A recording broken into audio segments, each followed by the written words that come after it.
I think the overall sort of climate of Florida is definitely one that encourages sort of a live fast, die young mentality. The worst thing about Florida easily, and I think most Floridians would say this, is the mosquitoes. Yeah.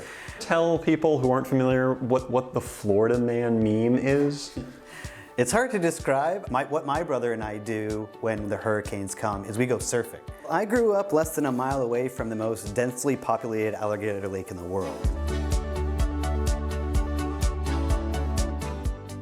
Welcome to the Orbital Media Podcast, where we learn about the people of the world, what they do, and their cultures, one interview at a time. If you haven't subscribed to the channel yet, please consider doing so that we can continue making more content in the future going forward. Now, in this episode on American states and regional American identities, we learn about what it means to be from the state of Florida. So what it's like growing up there, what the culture is like, basically, what is it to be a Floridian? And today we are joined here by Jesse Odell. Now, Jesse, can you tell us a little bit about yourself? Well, my name is Dr. Jesse Odell. I teach at Cal State Long Beach. I grew up in Florida. I moved out to California at something like 25 years old, and I've been here since. Nice. Where did you grow up in Florida? I grew up in the outskirts of Orlando. The area is called Winter Springs or Orbital. Okay. That's where UCF is located, University of Central Florida. Nice. So, and Orlando is, if I understand, kind of vaguely in the middle of the country? It's definitely in the middle of the state. Yeah, we yes. usually call it the central area. The central area. Now, if you were, let's say, meeting someone from outside America, outside the United States, and you said, I'm American, they say, okay, great, but then you say, I'm from Florida, is there anything you'd follow up with on that?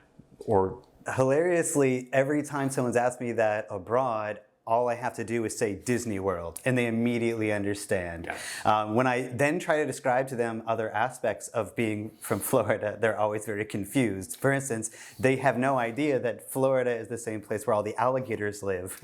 Okay, so they don't associate, they know Disneyland, but they don't know alligators with Florida. Okay. Anything else? Oh, and also, I'm drinking what else but orange juice, since we are talking about Florida. But, so Disneyland, alligators, and would there be like any third thing that you'd mention, like someone from outside the U.S.? It's really, really hot. It's really, really hot. Really okay. hot. Okay. And then what if you were meeting someone from within the U.S., like an American, so they're probably more familiar with things. If you said, I'm from Florida, like what would you follow up with? Not really sure. I would definitely mention, for instance, if someone has never been to Florida, I would mention don't go there during the summer because it's overwhelmingly hot and there are so many mosquitoes that people who are not used to that just can't handle it. Yes. I personally really struggle with it. Yeah. So that's a question I had, which is like, first let's get the basics on like the climate and the weather. Mm-hmm. So again, for someone who maybe doesn't know that much about the state of Florida, what is the weather like? Well, most of the year it is very, very humid and very hot. I remember growing up in Central Florida, we would have 90 plus days for not just most of the summer, but most of the spring and fall as well, with more than 90% humidity on most of those days. And that's 90 degrees Fahrenheit. For those of you who are watching outside the United States, that would be roughly like 35 degrees centigrade, something like Celsius. Yeah. So 90 plus. Spring, summer, and most of fall with 90% humidity or more. And we'll have usually each winter about 2 weeks of cold, and maybe it will drop down to close to freezing in Central Florida for a few of those days. Not even more than that, though. Okay.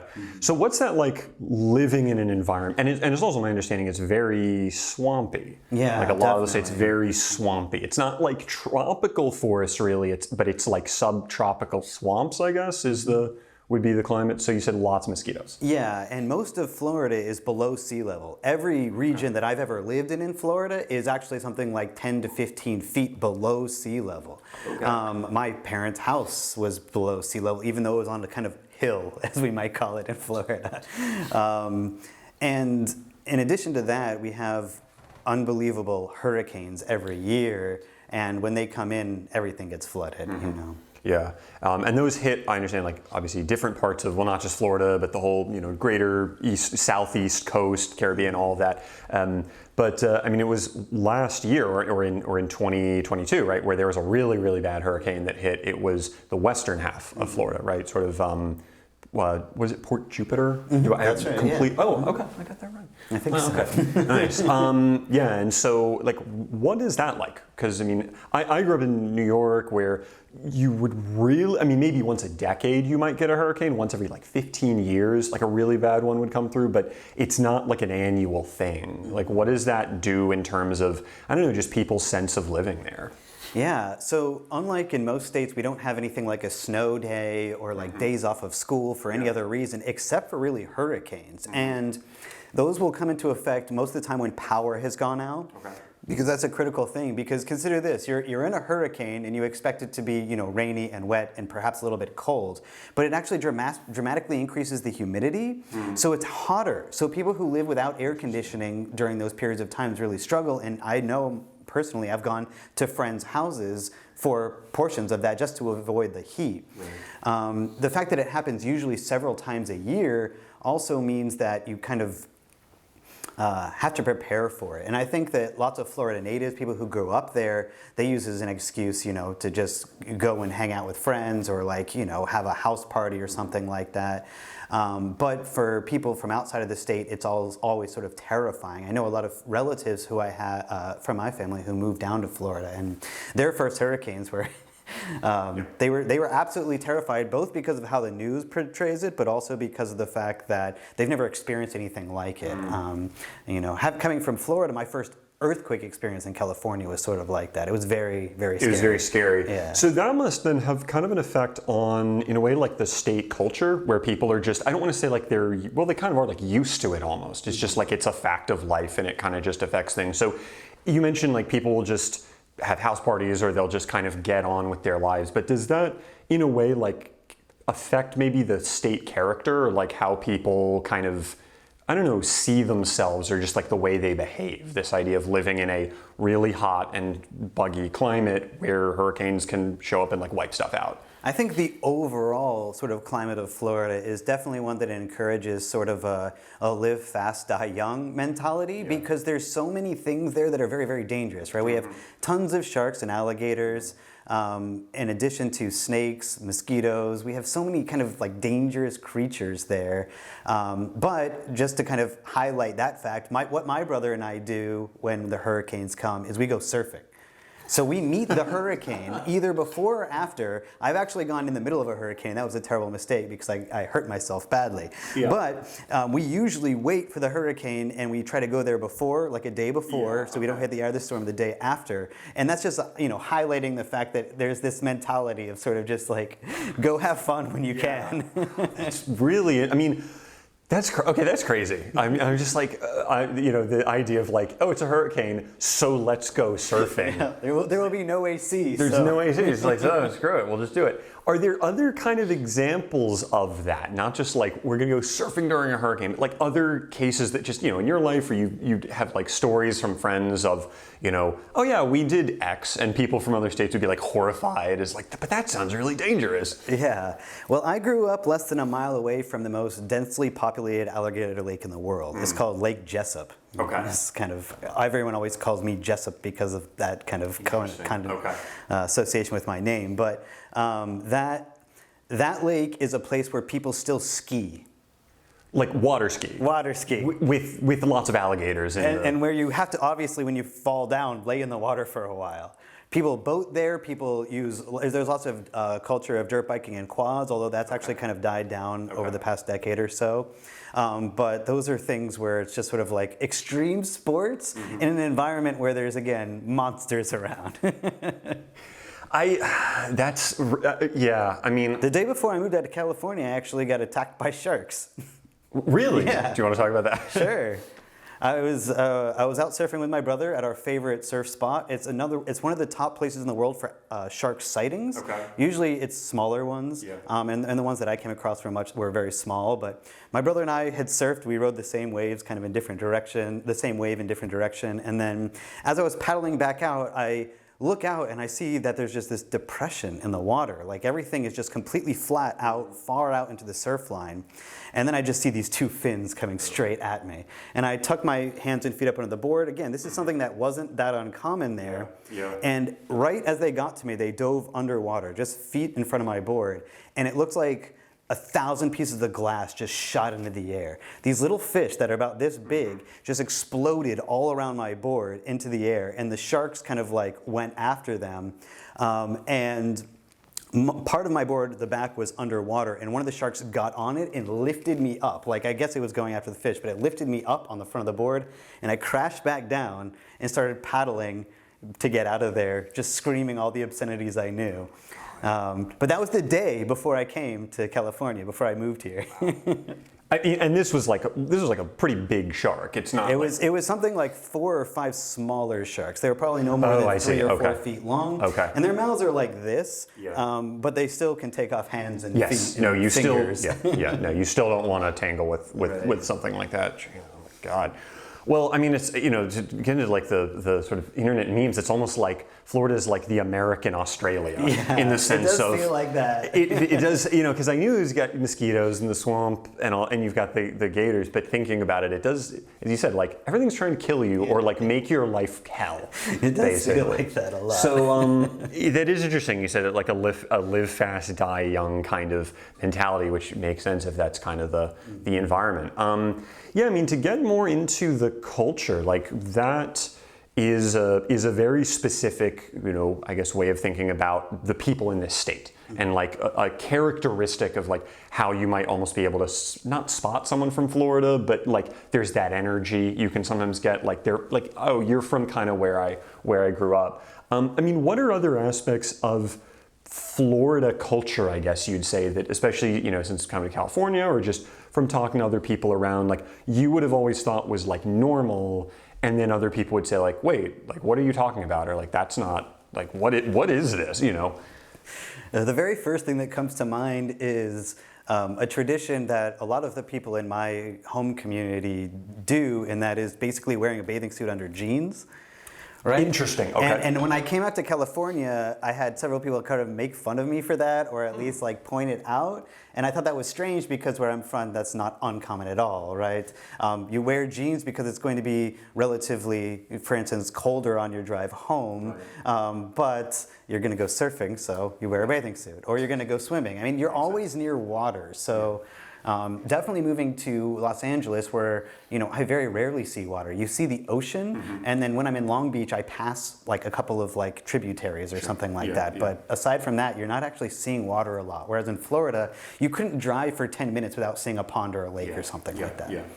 So the idea of like water sports and just always being like near water or swimming and all this kind of stuff. It's one of the few states where you can drive barefoot or in sandals, whereas really? Okay. Yeah, there's not very many states where you can do that.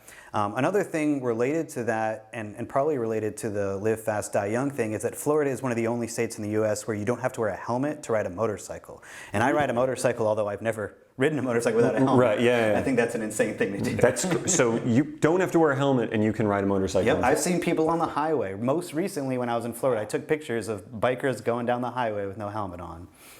This sort of gets into the theme of the Florida man, right? Absolutely. Which is, for those viewers who don't know, which I'm hoping you could explain, right? The Florida man is sort of a meme. It's like a character, an archetype that's sort of taken the internet by storm in the last, I don't know, maybe 2 or 3 years, something like that. But Jesse, do you want to tell people who aren't familiar what the Florida man meme is?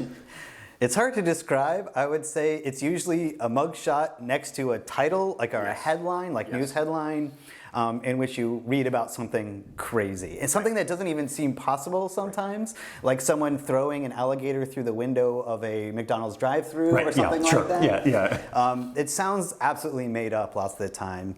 And part of the reason for Florida Man is that the majority of Florida posts all mugshot photos plus what someone might have been accused of for misdemeanors and felonies across the state. It's every county essentially gets to decide, but almost every county in Florida chooses to post updated ones, like day of. As soon as it happens, it goes into a system with your mugshot, what you're accused of having done. Not even convicted of, but accused of. Yeah. So then I wonder if other states did that, we'd have like Tennessee man, like Alaska man. I think that if more states did it, we'd probably have another meme. We would have another meme. I didn't know that at all, and I think it's interesting that for me, like I always saw a Florida man as like characteristically Florida thing of just like, this is a crazy state, crazy things happen, and it very much is like live fast, die young. Yeah. But now that you tell me that, I do wonder, like, I think we would see more of that in other places, and it would become more of just a general meme of kind of the craziness that people, mostly men, but there are definitely some women mixed in there as well, like can get up to, and it would maybe be less of a Florida thing. But at the moment, it is very much something that is, I would say, I think a lot of Americans, but especially internet denizens, would associate now with Florida. Mm-hmm. That's yes. No, I wanted to mention Florida man, and we'll obviously have some examples. I think Florida man as an idea has existed long before the meme. I think perhaps the very first example of the meme was from 2013 or 2014 or something, so it's relatively older. But the idea of Florida man as being sort of a wild type of person, and also someone who's willing to take a lot of unnecessary risks, maybe. Yes. That's always been a thing, since I was a kid. Yes. So. So that's, so there's this very characteristic aspect of the culture with risk taking, basically. In terms of, I don't know, more of the less dangerous aspects of life, like food and family and those sorts of, what do you do on the weekend, though I'm sure there's a lot of risk taking involved there, what does that kind of look like in Florida? Certain kinds of food, let's say. I would think of something like a Cubano would be, which I get, it's from named after Cuba, but I'd associate that with something you'd get in southern Florida. Yeah, definitely. That would be something that would be very, very common in Miami and in the areas around there. There's a lot of what we could call Tex-Mex style restaurants in Central Florida, especially because of companies that began there. I don't know if I'm allowed to say name brands, but I go for it. I don't know. But Tijuana Flats is an example. Okay. They're actually now out here in California, but it was made in Orlando, or near my place in Oviedo, Florida. Firehouse Subs is also out here in California now. There's a lot of, I guess, what I would call American or American fusion type things. When it comes to authentic restaurants, I think they're as hard to find, maybe harder to find than they are in California. Yeah, okay. Mm-hmm. Interesting. So okay. So, and then in terms of, again, it's hard to characterize sort of family life as a whole thing, or maybe relations between the sexes, between men and women, if it's hard when you're growing up in one place because you just see that as normal. Right. But when you go somewhere else, you can compare it and see oh, was there anything I noticed that was maybe slightly different? Well, one thing that stands out, I guess, between relationship between parents and kids is that, at least when I was growing up, but I also think very much so today as well, is that there's still a culture of, I wouldn't call it violence against children, but of sort of strict discipline in a sense that I haven't really seen that in the people that I know who have children in California, whether they're fully grown, adults now or just little kids. I feel like there's definitely more of a tradition. Maybe perhaps that's just associated with the South in general, of strict discipline, of yes sir, no sir type stuff. Which, in some ways is good and in some ways is bad, I would say. Let me think. When it comes to sort of family relations, I think one thing that's different is between people who are living in city, metropolitan areas versus who live in the suburbs, because Florida is very, very broad and very spread out. All major cities are like this in Florida. I think my house is 25 miles from downtown, but more people live in my region than live in downtown. Yeah, so it's a very spread out place, and therefore there's kind of a city life a little bit versus more of a suburb or apartment style life, because most of the apartment complexes are also in the suburbs because of a rapid expansion in Florida. Yeah. Is that also partly because of the fact that the state is so low-lying and marshy that there might be structure? Obviously there are skyscrapers in the state and you have skyscrapers in Miami, but there's maybe some issue with building, perhaps, like building these big high rises that like it's maybe a little harder to do. I think so. Than in other places. Yeah, I think so, and it's harder to maintain too, because again the ground's going to move. There is limestone, and usually they'll build the biggest buildings on that type of ground, but that's still not super stable anyways. So. Yeah. So the general sense is it's a lot of like urban sprawl, basically, in terms of how things grow. And then also, I'm curious to kind of get a sense about this, is the fact that Florida has grown so much in terms of population. I mean, it's one of the fastest growing states, might be the fastest growing state, maybe not. I mean, obviously, please check us on that. I'm sure there's like another state that, because the population was so small that it maybe is growing faster. But I mean, Florida's grown tremendously in the last few decades. I mean, it's the third most populous state in the country now. It as of the 2020 census, has more people now than the state of New York, which historically had been number 3 for a while. I mean, given that you still go back every so often and stuff, do you see like how things have changed maybe from when you grew up, even if it's especially around Orlando? Oh yeah, definitely. When I first was growing up in this region, there was nothing there. There was streets with houses on them and almost nothing else. It was in my teenage years that they built a mall near me. It was in my high school years that UCF became a university that was really considered a major university, and now it's one of the largest, if not the largest, in the whole United States. But that wasn't a very big school at that time. It was actually really small. And in addition to that, there's sort of this constant influx of people who don't intend to stay also, right? So we have groups of people that we usually refer to as snowbirds. I guess we call them that in the industry of service industry. And you want to explain what a snowbird is? Yeah, so they're people who flee the snow to come down to Florida. They usually come during the winter months, maybe November, but maybe even earlier, and usually stay until February or March. Again, perhaps later, depending on where they're from. But for the tourist industry in Florida, virtually all of the money depends on them. So they come down and they spend a lot. They are, businesses are built like this. I worked at a restaurant that had something like 2 or 3 full-time servers year-round, and something like 25 servers that worked seasonally. Wow. And I was among the seasonal workers because it was specifically to cater to this group of people. My parents moved to Florida 40 years ago, and again, back then there was nothing there. It was literally swamps. The first school I went to, I didn't go to school until I was in high school, but the first school I went to was just one building, and they were only able to build this building by basically removing a swamp and creating a huge retention pond next to the land and building the land up higher so that it could survive any floods. But that was just, again, one building on a swamp. Right. And that's kind of how I remember it was. And that would have been even like early 2000s. And now, I mean, you've gone back and it's like significantly. Now there's a lot more, and it's definitely unbelievably developed. When you go back each year, I see something new. During the pandemic, that was a little bit less. During the financial crisis of 2008, there was a lot of empty buildings, and that kind of led to a few years of that at least.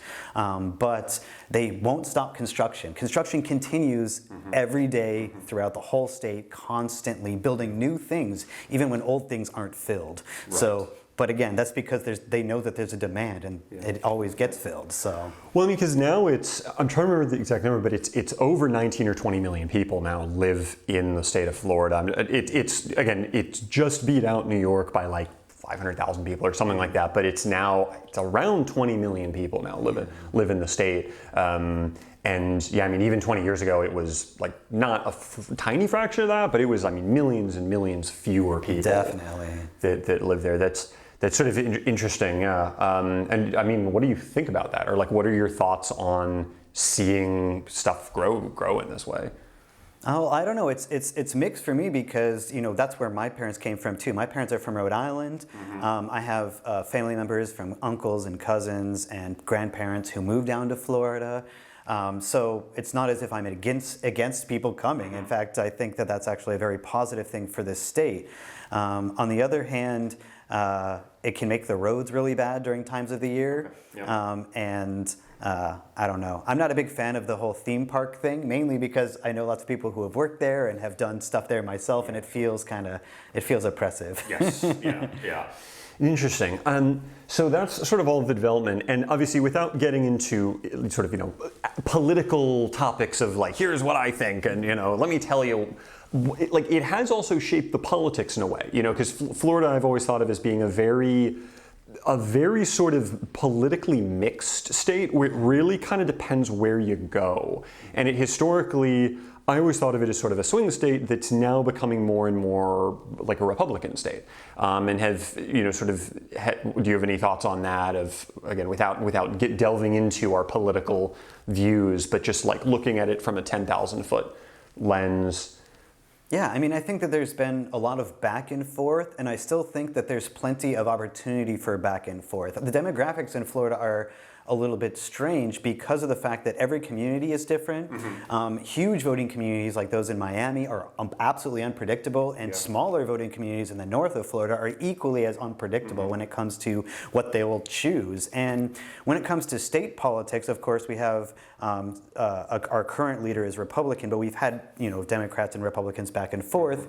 And I grew up to a certain extent with Jeb Bush, right? And like that was a strange, seeing that at the time and sort of experiencing that. I think that most people in Florida, based on my experiences, don't think much about politics, particularly about state politics.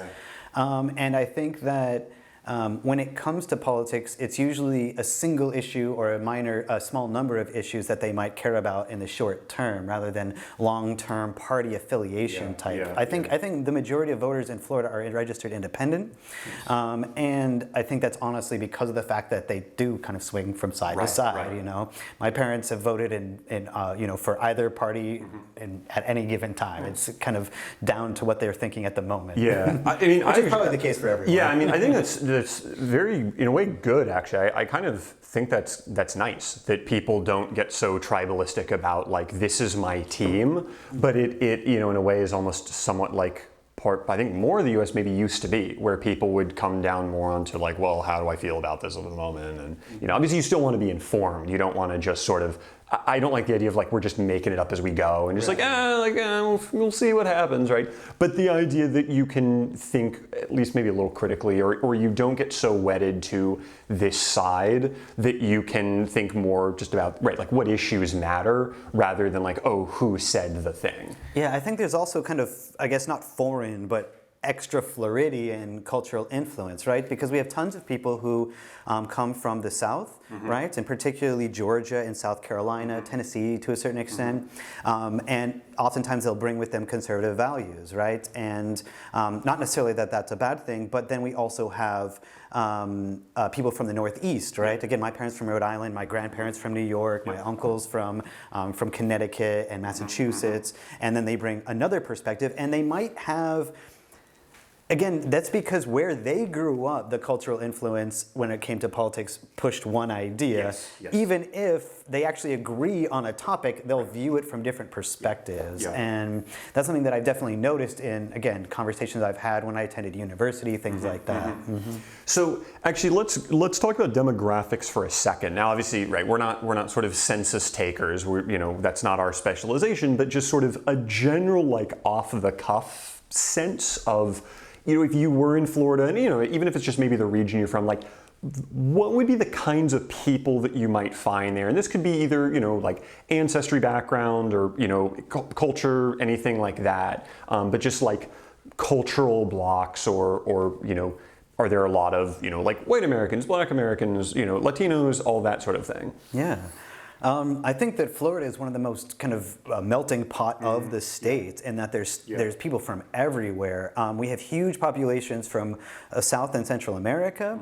I remember the first people I worked for were from Argentina, from Mexico, from Puerto Rico, although of course that's a U.S. state as well. U.S. territory. Huge influx from Puerto Rico and from Cuba, right? I would say arguably that there's almost an equal, like, year by year turnover in terms of that. And when it comes to the Black community, or let's say the Native or even Asian communities, my experience is that there's a constant moving in of more people, which makes those communities bigger, and sort of sometimes it makes them more. Not isolating, but more kind of like walled off a little bit, because they often settle in the same regions, right? There's regions of Florida that are kind of primarily Russian, for instance, right, or primarily Slavic. Where would that be? Perhaps like in areas of Baton Rouge, in areas of. Wait, is there a Baton Rouge, Florida, as well? Yeah. Oh, interesting. Okay. Yeah, I don't know. Hollywood, Florida is a very diverse and very strange area. Boca Raton is probably even a better example of sort of communities that tend to kind of stick together or to live together in certain areas. We have a very large Jewish population, and while we had some really bad history in the 1700s and 1800s when it came to Native Americans. We also have relatively significant Native American communities, primarily no longer living on reservations. So I grew up with several of them, and several friends, and I would say that that's something that people don't usually think about when they think about Florida. Yeah. I mean, my sort of off-the-cuff sense had been you had a lot of, for sort of the white community, it was a lot of people from the South. In the northern part, you had a lot of, sort of like northeastern kind of Jewish people from like New York tri-state area, up there, and they kind of moved down maybe when they're a little older. Really large Cuban community in the southern part of the state, especially around Miami. Sort of Latinos in general, but I'd always associated Cuban specifically as being in Florida. And then you had a reasonably significant sort of Black American population as well. I didn't really know so much about Native Americans, and I never thought that there's is there a big Asian community? My sense is that there is. Okay, interesting. Okay, interesting. And then in terms of like the state, the regional breakdown. So again, my other sense of Florida is that it's a very diverse state in terms of regional cultures, way more so than a lot of other states, where like you might have just the state, or like there might be the capital and then the rest of the state. But like Florida, there are like 4, 5, 6 like different cultural sections of it, where like it really depends on where you go. Yeah, I think so. When I was growing up, we always called northern Florida Southern Georgia, and Southern Georgia Northern Florida. We identify them as the same thing because, from my perspective, a lot of the culture is the same. The land is generally the same. The types of industries that are produced are often the same. The Panhandle is its very own unique place. It is also very hard. This is one of the places that pollsters constantly look at when they're trying to decide which way Florida will go, because it's one of the most unpredictable regions. If we look at Central Florida, where I'm from, there's also a big difference between where we would say if we went to the West Coast to Tampa or St. Petersburg, or to the East Coast to, let's say, Daytona or New Smyrna and these areas.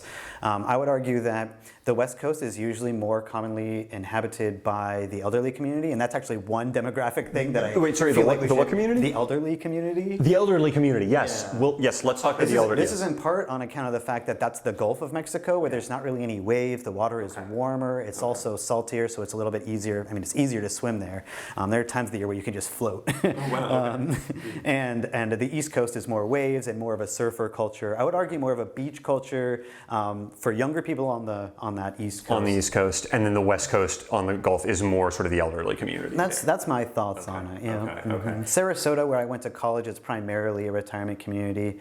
And then there's the sort of Central Florida, which is kind of where you're from. So that's like Disney World, basically Orlando and all that. Also, I didn't mention Gator World. Gator World, which I did go to as a kid. Gatorland, okay. I did go to as a kid. Is that near the pond with all of the alligators? It's not that far. It's probably like maybe 45 minutes away. It's not too far away. Okay. So there's Central Florida, and then what about sort of like Southern Florida, that kind of area? Yeah, Southern Florida is another place that's sort of hard to define because of so many communities. Yeah. But again, like Boca Raton and Miami area is its own kind of geographical region. I think that people who visit Florida internationally, most commonly come to Miami or Orlando, and their experiences between the two are going to be significantly different. Yeah. Both in terms of like the foods available, the culture, the industries that are there. And of course, there's still tourism everywhere, but what you'll find in Miami is a lot more, I guess, urban than what you'll find in Orlando, even though they're both, of course, big metropolitan areas. Okay. So when you mention, like the food and the culture and the general sense, like what would be like a comparison between like Orlando versus Miami? So if you were thinking like going to Florida, like what might you find in each sort of place? I would say that Miami is definitely much more of a nighttime community, like nightclubs, parties, things like that. It's also more expensive by a lot. Okay. The beaches are really nice, but they're also heavily packed, whereas at least in Central Florida, yes, there's lots of beaches and they can be packed, but there's just so much more overall space that you can easily get to a more secluded beach if you just are willing to drive a little bit farther. Okay. In Miami, that's not quite the case. There's only so many. Like South Beach is a very small beach overall. Yeah. And Orlando does not have much of a nightlife scene. Downtown Orlando kind of does, but not anywhere else. Yeah. Okay. Yeah. It sort of makes sense, right? I'm assuming Disney World looms so large, or just that. Yeah, I mean, and Universal Studios is there too. Yeah. I shouldn't even say Disney World. It's just this theme park sort of mecca. We've got like four water parks, these Ripley, believe it or not. Yes. It's this whole area that's. It must be the largest concentration of theme parks. So. Anywhere, certainly in the U.S., possibly in the world. Yeah. Maybe, might it be? Yeah, I would think so. I would assume it's got to be in the world. I went there. Last time I was there I was like 12 or something, 13, and we went to like one of the Universal lots. But there's the two, right? There's like Universal, and then there's like Islands of Adventure, and then for Disney at the time there were like 4 separate complexes. I think there's 5 or 6. There are like 5 or 6 now. I mean, that's a lot. That's a huge operation, and I'm assuming that has a huge effect on like what the Orlando culture is, which is much more like tourist, family-friendly stuff, I would assume. Definitely. In terms of, whereas Miami is like adults. Yeah. Have you ever heard of the town of Celebration? It's like a Disney town. Yes. Now that you mention it, it was one of these sort of. It was like a planned community, or set up to be some sort of like a planned community. Yeah, but tell us a bit more about it. So it's on the way out towards Disney or whatever, but also towards if you're going all the way to the coast, and it's. It feels sort of like a Pleasantville to a certain extent. It doesn't have any of the terrifying overtones of that. I think maybe perhaps I invented those in my mind because everyone there was very kind and seemed down to earth for the most part. But the way it's designed makes it feel very kind of, I don't know, it feels like fake. It feels like you're in the Truman Show or I think something that's like kind that. of what people wanted. They wanted to live in a theme park style environment, perhaps. It's very, very expensive to live there, but lots of people moved from other states to specifically live in Celebration, Florida, which seems odd to me. It's very specific. And this is near sort of Orlando. Yeah, but it's near Disney in Orlando. It's a huge community that kind of feeds that area. Although, if you work for one of these companies, it's unlikely that you can afford to live there. Yeah. In terms of the industries, you mentioned that as well, sort of, there's obviously tourism. That's tourism, and sort of Orlando is a huge kind of driver of industry. And then of course, Miami and sort of all of the, the nightlife and the tourism there. What are other though, I suppose, orange juice, I was going to say kind of randomly, but like are there any other like major industries that your sense is like, where they're well known in the state of Florida that people kind of are a part of? Perhaps fishing. I would argue that fishing, and also, it's weird to think about it, but cattle is huge in Florida. And historically it's been even bigger. For most of the last century, there were more cows than people in Florida. Really? Yeah, for most of the 20th century. I wouldn't have thought cows would have done very well in a swampy kind of. You would think, right? They do seem to like it. It would have been one of the last states that I would have figured cows would have been in. Really? Okay. Yeah. But there's also a lot of exotic animals. Florida has some interesting rules and laws when it comes to that. I grew up not too far from a llama farm. There's ostrich farms nearby. And again, it's probably on account of the fact that there's just sort of wide open space. It's flat, so it's unlikely that these animals will hurt themselves, and enough grass to feed anything that eats grass. That's for sure. Wow, I would have never. The exotic animals kind of make sense to me. Cows, not at all. Well, what about the relationship between Florida and its neighbors? And this is, I get with a lot of U.S. states, it would just be other U.S. states, right? But where Florida is, it's more of a specific area, right? Because it's really only attached to, I think Alabama a little bit, but really Georgia is about the only U.S. state that it has a sort of a border with, and that's northern Florida. So a lot more of the culture obviously is sort of almost Caribbean-esque, right? So what are, I guess, the relationships, or what are people's thoughts usually of people from Georgia or Alabama, or people from Cuba or Puerto Rico and the Bahamas? I think that at least in pop culture and cultural-wise, that most of Florida kind of wants to go with the Caribbean mentality, big time. Even northern Florida, the Panhandle, definitely embraces that, right? This is Jimmy Buffett land, basically. Right. Yep. But the central parts of Florida that are in the north, again, the central north as opposed to the Panhandle, are definitely more associated with Georgia and again with Southern culture. Where I grew up, I think that there was a lot of kind of criticism of Southern culture, and Floridians kind of trying to distance themselves from that. Most Floridians would say that Florida is not part of the South, which is an important thing to keep in mind, right? That's a weird mentality because we are the southernmost state. We are absolutely in the southeast geographical region.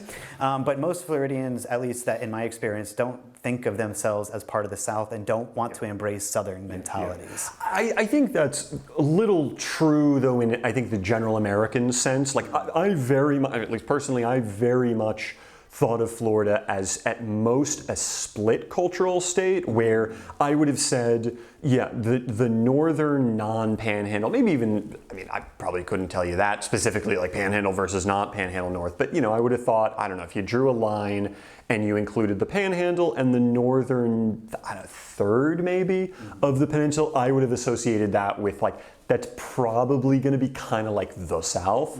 But then much south of that, right, I'd think of it as much more either culturally kind of Caribbean Latino and Northeast, actually. That was just my sense of Florida, having, I've been there a couple times, but I've not spent a lot of time in Florida, but just as, an American growing up and what do I know about other parts of the country? And that was sort of my sense of the not there was a line you could draw, but there was sort of that gradient. Yeah, and I think that's a good way of describing it, definitely. When I was growing up, because there's kind of just main highways that you drive, the highway, once you got past Gainesville, is really where you would enter a sort of new Florida. So there is some sense of that. Speaking of kind of that aspect of Florida, because Florida is primarily a driving culture, right? I would argue even more so than California. You can't get around in Florida without a vehicle. Our bus system does not work very well. When I was younger, it was just absolutely terrible. We don't have metros. We can't build underground. There's trains, but they're not really commonly used. So you kind of have to have a vehicle there, and that makes it so that when you go to a new place, you can kind of easily recognize the differences. You're driving, for instance, from southern Florida up the coast towards Tampa. As soon as you get past Tampa, you'll pass this intersection of two major highways, and at that intersection is someone who owns likely a huge field of land for cows, and there's a huge rebel flag at the top of a 300 or 400 foot tall pole that everyone can see. It's a flag that's bigger than the wall of the house. It's gigantic, and it's kind of seeing that difference where. Again, this is not something that you would see in Tampa or something you'd see in St. Petersburg, but you get past that, and there is sort of a line in a sense. That is almost kind of a line, and going off of my geography here, if you're going a bit north of Tampa, that is roughly the northern third of the state. Yeah, we're getting there, and there's sort of parts for instance, Ocala is a very disparately populated part, and that's sort of more commonly associated with the northern part of the state too. Yeah. Okay, so I'm not totally off in terms of that general sense of roughly northern third is very much the South, southern 2/3 very much not. kind of it's sort of That's its my own mentality on it's it. its own thing, kind of northeastern Caribbean, lots of stuff kind of mixing kind of together. Interesting.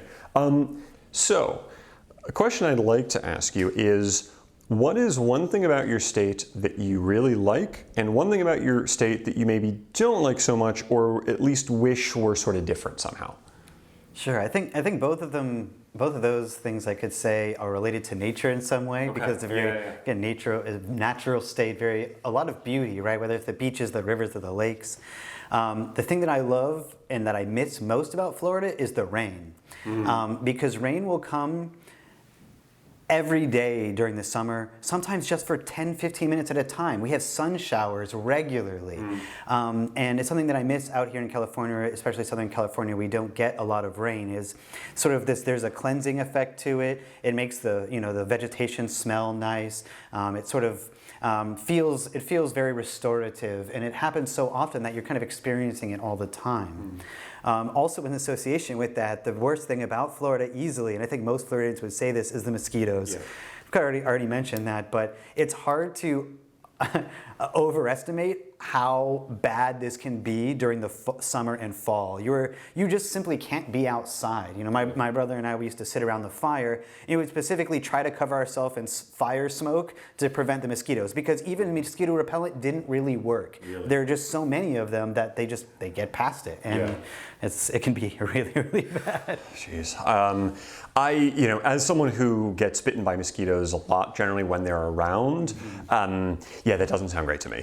And I would have to really plan ahead to make sure that sort of didn't happen. And also, I'm assuming the closer not the like stagnant pools of water, but the closer to the ocean maybe you are, the slightly better that would be if you're out by the beach or something that's a little away from just kind of the swampy areas. Or is it just like, no, even if you're like in a built up area and you're like out on the water or like by the water line, is it just like, no, the mosquitoes will still find you?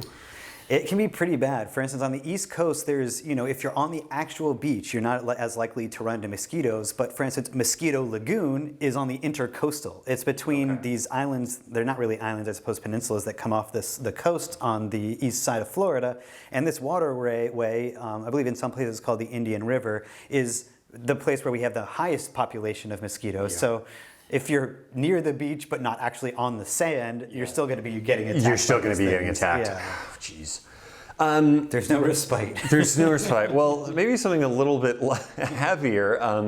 I actually wanted to ask this earlier, which is, are there any, and I get the state, again, it's a very sort of diverse melting pot, but like terms of phrase or like accents or aspects with language that are particularly, your sense is sort of Floridian?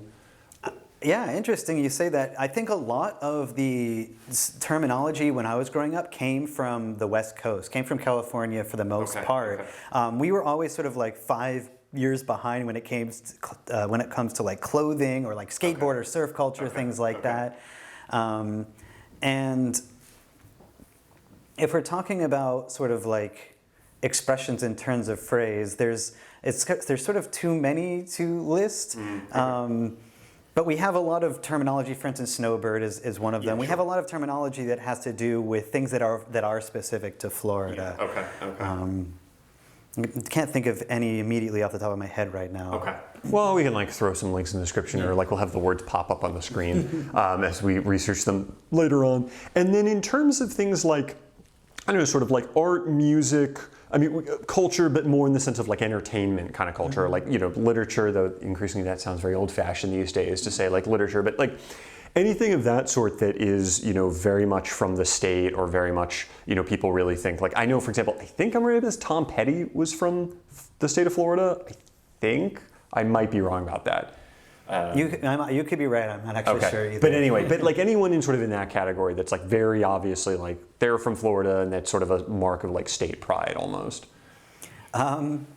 It's funny to say this, but there are several rappers that are from Florida that I really like. Afro Man is one of them. Afro Man. There's Flo Rida, I guess. That's right. There are actually quite a number of rappers that we don't think of as being from Florida who don't live there anymore.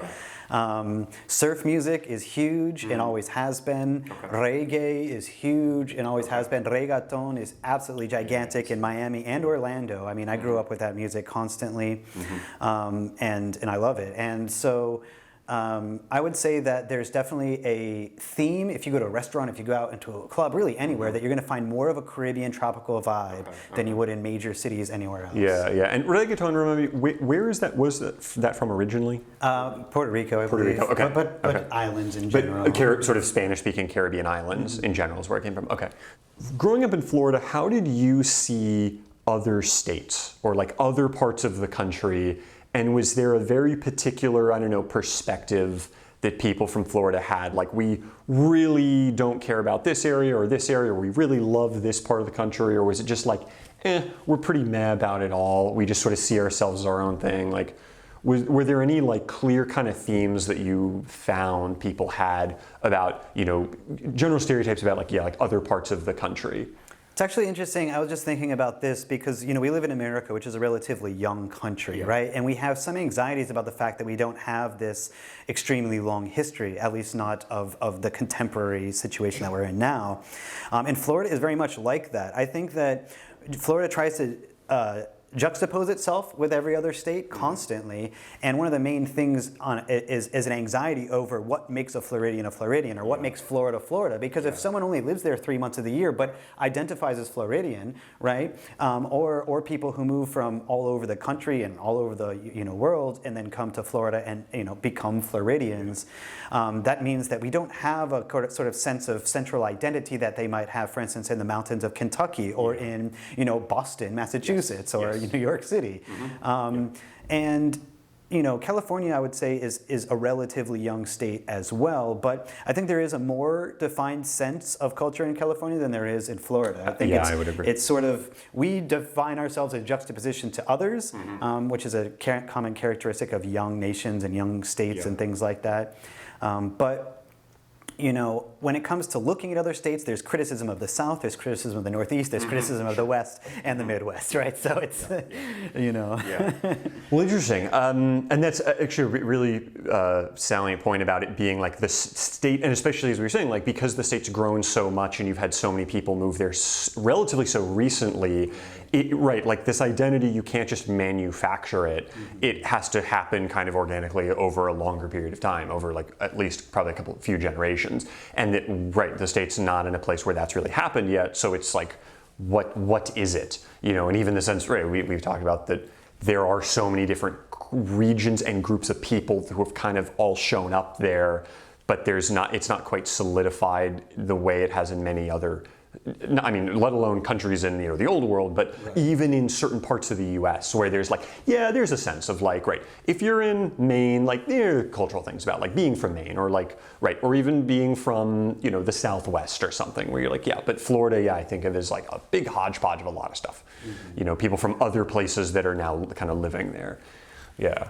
Something that I've noticed in cinema, since you mentioned the culture thing, is I guess we could call this sort of like bayou cinema that became really popular in like Louisiana and in that area where they were filming a lot of stuff in the swamps. That's become really big in Florida recently, in the past maybe 5 or 6 years. And it's something that I think could use some development and could use some more attention.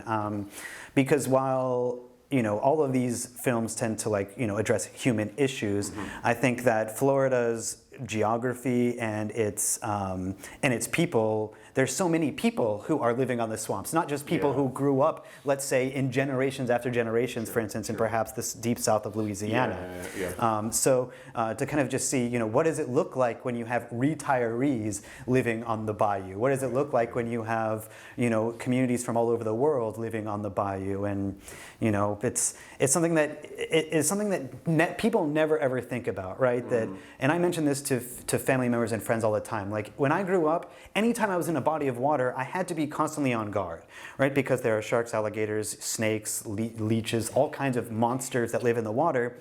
The very first time was the first time I went abroad in Russia, where I was swimming in a lake and I said, this is the first time I've ever been in a body of water where I wasn't scared that something could come after me. Because there's nothing in the water in most places, right? At least nothing that can just outright kill you in a fraction of a second. Really ruin your day. Yeah, so that has an impact on the mentality, you know, and Yeah. it's rare, you know, when you see people with little dogs or little kids walking near the water. I always am like trying to shout at them, like, don't do that, because you must not be from here if you're doing this. You wouldn't walk this close to a lake or a pond, because something could pop out at any moment and take your dog away, you know. I think it's probably one of the biggest takeaways I've kind of had, I think, from chatting with you about, you know, I knew like there are gators in Florida, but that idea of like, oh no, like in the water there are terrors and like they will come after you. And they're everywhere. They used to everywhere. line up in our pool. Yeah, And in Florida, up until very recently, it was for I believe more than 2 decades, it was against the law to kill alligators. Really? So when we would get them, we would sometimes get like 6-foot alligators in our pool, right? And we would call animal services, and the 2 responses you would get are either, if it's less than 6 feet, we are not coming to get it at all. If it's more than 6 feet, then you'll have to wait for a week or 2. But basically, by the time a week or 2 has gone by, they've moved on. Usually it's during flooding seasons, but we regularly would have alligators in our backyard, right? It wasn't just, near the lakes. Like, this was on people's personal property all the time. And in the streets, you know, they appear everywhere. Yeah, no, I mean, I think I remember seeing a video of, it's like a golf course, and this alligator shows up, and this thing is, I mean, it looks like a dinosaur, basically, where it's like, I don't know, 15 feet long. I mean, it looks like a giant predatory dinosaur, essentially. That's just like walking along the golf course, like, and it's like, oh, we gotta wait for the shot. Like the giant alligator, the Caditas, is like, you know, just kind of slowly moving out there, and then it kind of goes away, and they're like, okay, you know, we'll tee off again now. And I'm just like, I'm sure like other parts of the world, again, maybe aside from Australia, where like you'd think of that just being like a normal occurrence in sort of the developed part of the world. Just like, what is this? Like, what am I looking at? How is that even possible? How is that even possible? Yeah. Well, anyway, I mean, this has been a great conversation. I appreciate you so much coming on the show and talking about Florida. I've learned a lot. Do you have any sort of, you know, like social media or information that, you know, people could get about you, or like where to find you, you know, Instagram, a blog, you know, anything like that you want to promote? If not, that's okay. Yeah, I don't have any of those things. Okay, totally okay. I will say that I teach Russian at Cal State Long Beach and Russian-related courses. So if you're interested in that, please join up. We'd love to have you. Okay, so Russian culture around Southern California. Jesse Odell, it's been a pleasure. Thank you so much for coming on. Okay, and we'll see you next time.